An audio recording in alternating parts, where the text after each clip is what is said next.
Hello everyone, and today we're going to be taking a look at 4 different switches from Kinetic Labs. We have the Penguin Tactile switches, the Salmon Tactile switches, the Husky linears, as well as the Hippo linear switches. Let's go ahead and start off with the Hippo linear switches first, since those are currently available right now on Kinetic Labs site, and they're manufactured by Gateron as well. So these switches, they are composed of a full nylon housing for both the top and bottom, and they use an unwiped stem. So the unwiped stem is actually the same material that is used in the tangerine housings. So pretty interesting combination of materials, I would say. Not to say that it sounds or feels like a tangerine, because they're completely different. And the spring is a 63.5 gram spring. From the factory, these switches are unlubed, and the easiest way for me to describe the Hippo linear switch is imagine a Gateron yellow switch stock, but worse. That's the stock experience of a Hippo. So if you're gonna get this switch and just throw it in a keyboard and use it, I honestly don't recommend it because it feels and is audibly scratchy. But when you decide to lube these switches with either Kinetic Labs GS1 or Crytox 205 Grade 0,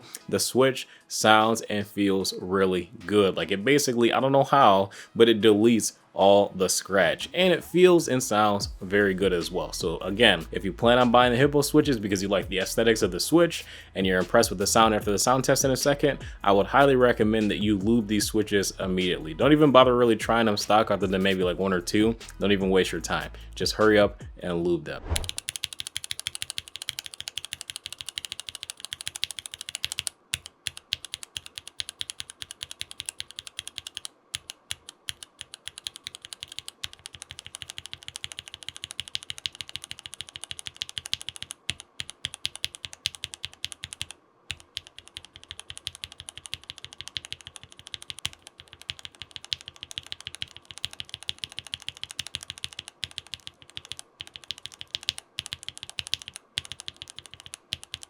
Next, we have the Husky linears, which are going to be premiering on Kinetic Labs site really soon. I don't know exactly when, but as soon as they are, I'll be sure to make a tweet, so be sure to follow me on Twitter.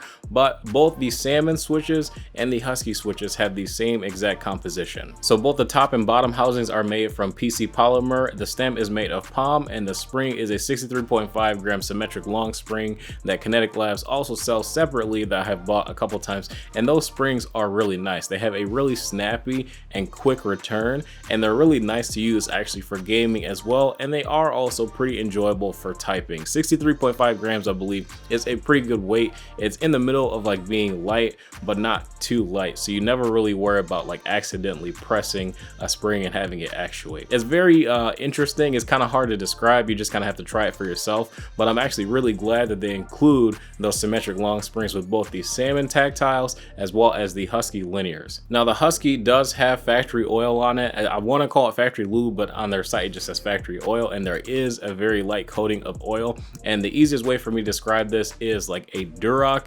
linear, but sounds different and feels pretty much just as good. So if you're looking for something that is similar to a Duroc linear, maybe you already have like 1 or a million of the different Duroc linear recolors and you want something a little bit different, then I would highly recommend waiting for the Huskies to come out and try those, because I do think that they sound very good.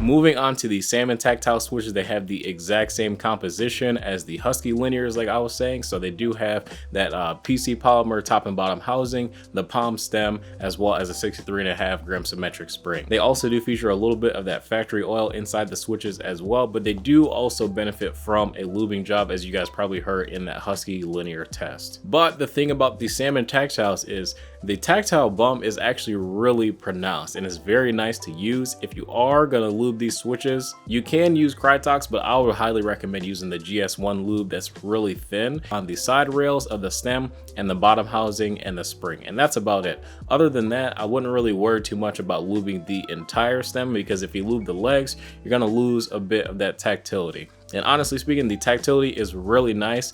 It's a little bit less tactile than something like a Boba U4T or a Kiwi switch, but it's also a lot more tactile than something like an MX Brown. So I do think it's a really nice middle ground, and I would also say that it is pretty usable for gaming as well.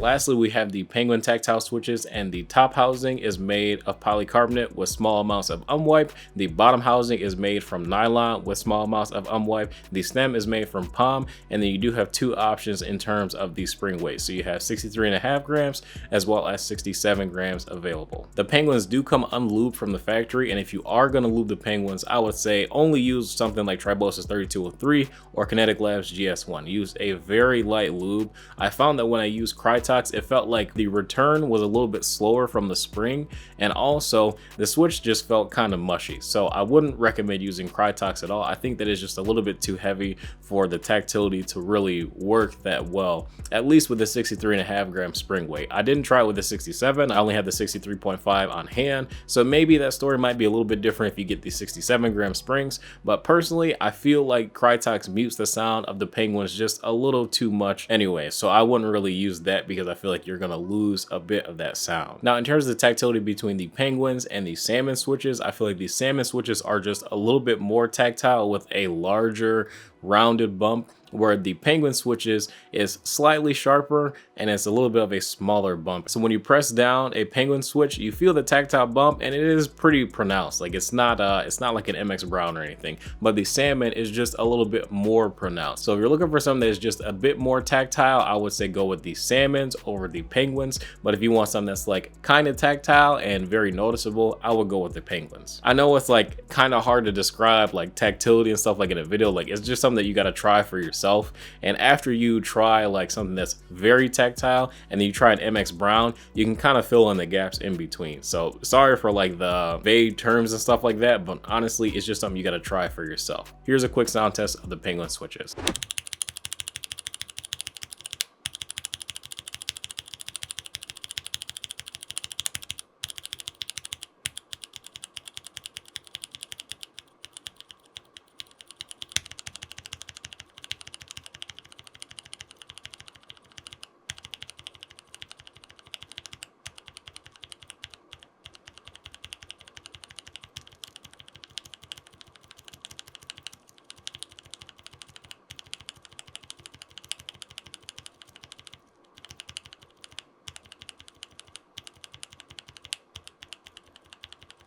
Now, out of all four Kinetic Lab switches, my favorite switches are the Huskies, #1, Linear Gang, let's go, and #2, the Salmon Tactile switches. Obviously, they have the exact same composition. They're both factory lube. Small thing that I will mention, and I did mention this to the Kinetic Labs as well, I did notice a little bit of leaf pinging on both the Huskies and the Salmon switches. And then as soon as I lubed the leaf myself, it pretty much went away. So that little bit of crunchiness that it had like at the bottom out of the spring press was gone. So I highly recommend that if you guys are gonna get the Huskies or Salmon switches, that you lube the leaf by hand if you plan on modding these switches. But I do hope that Kinetic Labs makes a little bit of changes to like their manufacturing process when making their new switches, and they take care of that issue. I mentioned it to them, they just said thank you for the feedback. So I look forward to them like in future drops making that small revision.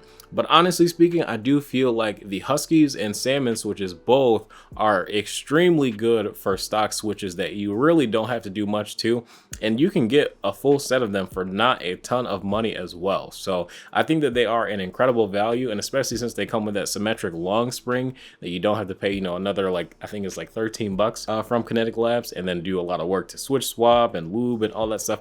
I just think that they're an incredible value, and they sound and feel really good. In terms of the tolerances of all the switches, I would say they're all pretty close to Durox switches, so I do feel like the quality of the switches and the tolerances is really good. I don't really think that films are really necessary. You can film them if you want to, but personally, I don't really see the need in really filming switches unless it's like a cherry switch or a Gateron switch or something that really needs it. Even the Hippo switches tolerances I think are really good. But that's going to be it for this video. If you guys enjoy, feel free to drop a like and subscribe if you guys are new as well. Kinetic Labs also did send me over 2 Deskpads that I think the designs of them are really cool. One is like this moon one, and the other one I think has like the sun on it, and the colors and everything on both of them just look really cool. So let me know what you guys think of the switches and the Deskpads in the comment section below. I am now recently affiliated with Kinetic Labs, so feel free to use my code. I can't remember if it's TMT or Too Much Tech, but give it a go. It gives me a little bit of a kickback, and I appreciate you guys' support on the channel. Let me know if you guys have any questions. I will see you in the next video.